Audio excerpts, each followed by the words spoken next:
In this video, I will show you how to remove the SKU number from product pages in Shopify.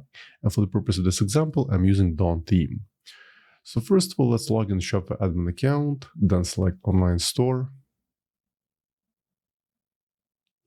Then locate Dawn theme, in my case it's the latest version, 15.1.0, and then select Customize. Once the editor loads, at the very top, click on Home page, and then select Products, Default Product.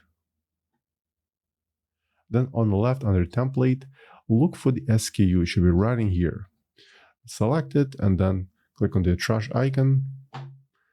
And now, as you can notice, the SKU number is gone. Now let's save changes.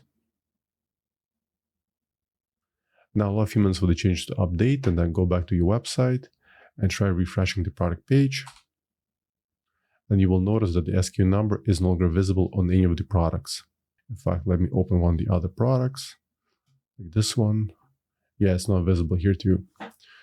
So that's all I want to show you in this video. Hope you found this tip helpful. For more Shopify tutorials, please subscribe to my channel. Thank you.